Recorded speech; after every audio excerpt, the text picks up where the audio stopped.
Louisiana. Hello. Cherie is a speechwriter. I am a storyteller. Over the past several months, 4 or 5 months, whatever we are now, I lost count, I have been everywhere that everyone who had a camera wanted to be. I have been to the Deepwater Horizon itself. The Coast Guard's plane took me out there. I've been on helicopters, boats. As a matter of fact, day before yesterday, I was on a boat out in the bayou, Barataria Bay, Bay Jimmy, St. Mary's Point, and it all looked like this. This is what it looks like. This is what it looks like over our entire coastline.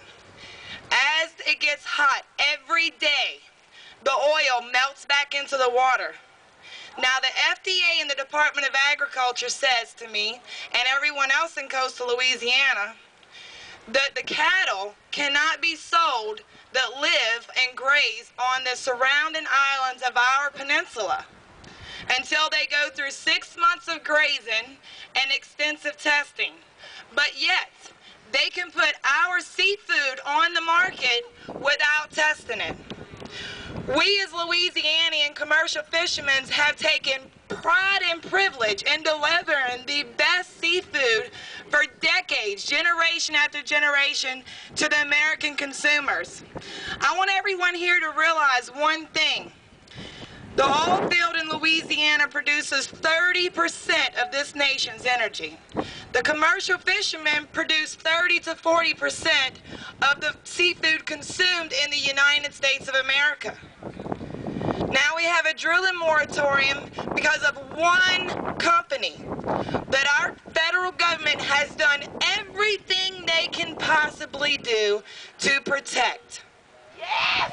Yes! This is our America. As Cherie said, they're the few, we're the many. Right. Now, if BP can't do a good job, get out of the way. If you can't follow your own safety regulation from the federal government, move us to the side. Let another company come in. The oil's there. It's our oil. Right. It's our seafood. This is our natural resources. And we have a right to clean water, clean air, clean usage of fuel, and I mean, come on, what is the deal here? They have sprayed 40 million people with poisonous dispersants. I have people all over my homeland sick, breaking out in rashes. A child gets a ringworm. Instead of it going away within a few days with a little bit of medicine, it covers her from shoulder to shoulder and all the way around her neck as it multiplies because the natural barrier on all of our skin is gone. I myself contracted a staph infection. Had holes the size of pencils in the back of my legs. You know, I was down for 10 days. People don't realize this is going on.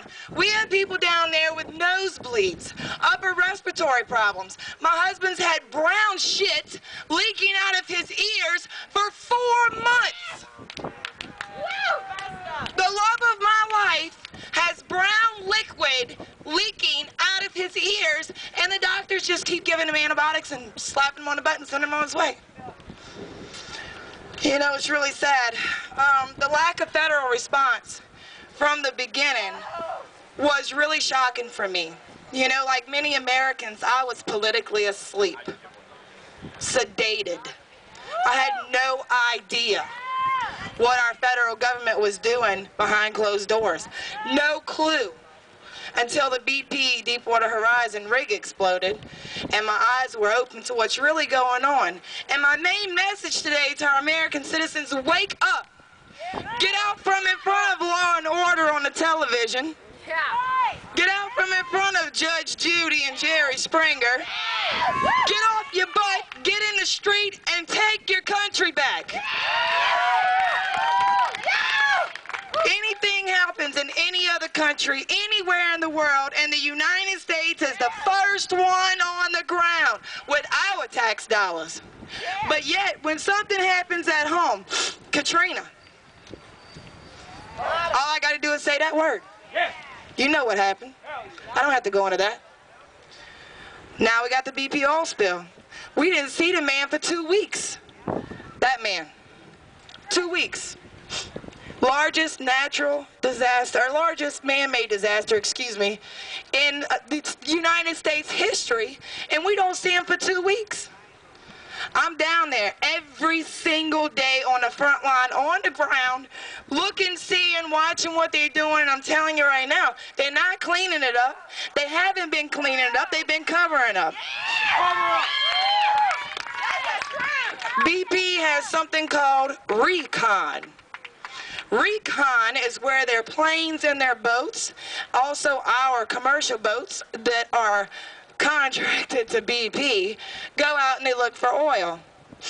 My commercial boys come home and tell me what's going on. They go out there, they find the oil, they start deploying, boom, try to clean it up. Next thing you know, they get a call over the radio. Stand down, return to safe haven. They're there with the equipment to clean up the oil. But stand down, boys. Return to safe haven. Here comes the planes. Spray it and sink it. Minimize the liability of the king BP. Well, you know what? He may be the king over there, but here we are the many. We are the many. You got it. I want to read y'all something. Like I said, I'm no speechwriter. This is actually a letter from BP to me. I found out about a month into the situation that our men was out there dripping in oil, cleaning the ones that was cleaning up, the part that they would let clean up for their PR campaign, $1 million a week, by the way. Just want to put that in there. That our guys that are out here working, they've decided that they're going to deduct the monies that they make working for BP, cleaning up their mess, from their business income claim. All right? BP wrote me back after I wrote them a really detailed, ugly letter. Couldn't believe they really responded to me. I asked them to respond to me in writing, and we would accept no other response. And they sent me, "Dear Kindra, we are in receipt of your correspondence regarding the Vessel of Opportunity program and appreciate your concern." I bet they do. BP will continue its efforts to pay legitimate claims for losses incurred due to the Deepwater Horizon incident. However, federal law clearly provides for adjustments for all income resulting from the incident. All income earned by claimants during the period for which they claim losses must be factored into the valuation of their claimed loss of income, and this will include income paid to participants in the VOO program. So all income from alternative employment or businesses undertaken, and you're going to love this part. I want y'all to pay real close attention to what I'm about to say to you. And potential income from alternative employment or businesses not undertaken but reasonably available. Do you know what that means? I'm going to tell you what that means. That means if one of our fellas say, "Well, you know what, BP? I don't want your cleanup job.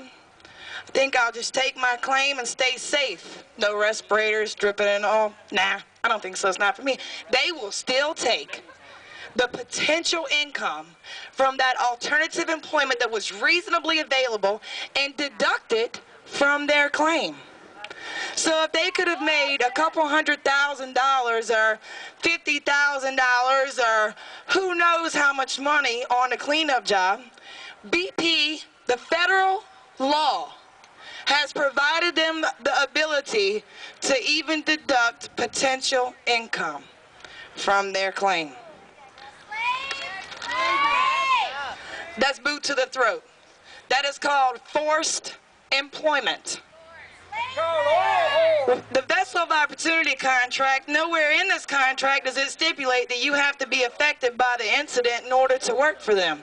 That is allowed any and all people. For instance, we have a plumber in Gretna, Louisiana that owns a plumbing company. He purchased 4 yellowfin boats, $250,000 a piece, and put them on the cleanup job. $500 a day to their captains, $300 to the deckhand. All the money that he makes over and above his normal income, he can take. But yet our fishermen, commercial and recreation, their money will be deducted. That, my friend, is called discrimination and borders on criminal persecution.